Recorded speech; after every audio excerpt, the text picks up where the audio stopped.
শুভ সকাল সবাইকে। এটা যদিও গতকালের ভিডিও, কিন্তু আজকে পোস্ট করছি।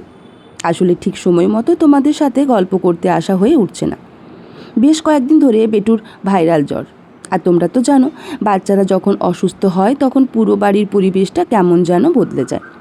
ওর জ্বরটা যদিও এখন একটু কমেছে, কিন্তু শরীরটা একদম ভেঙে গেছে।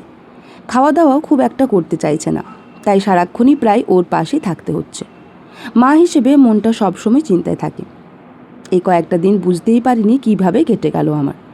সকাল থেকে রাত শুধু ওষুধ আর একটু কিছু খাওয়ানোর চেষ্টা, এই নিয়ে দিন কেটে যাচ্ছে। তবে একটা জিনিস বুঝেছি, মা হওয়া সত্যি একটা অন্যরকম অনুভূতি। নিজের শরীর খারাপ থাকলেও সেটা হয়তো সহ্য করা যায়, কিন্তু সন্তানের শরীর খারাপ হলে মন যেন একদম অস্থির হয়ে যায়।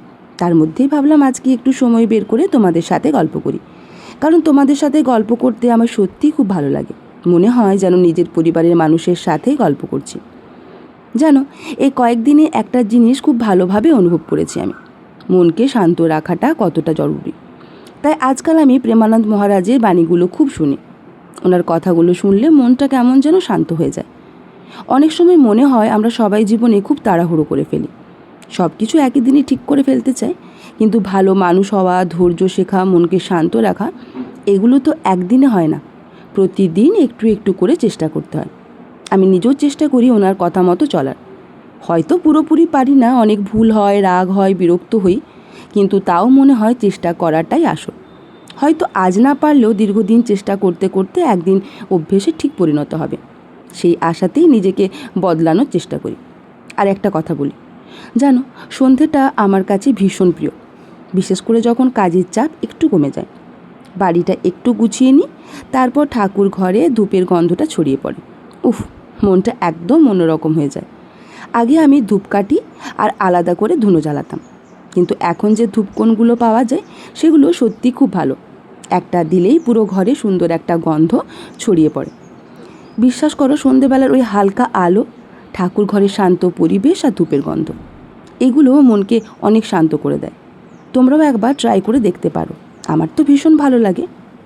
আর যেহেতু বেটুর মুখে একদম রুচি নেই, তাই আজকে ওর জন্য আলু করলা ভাজা বানালাম।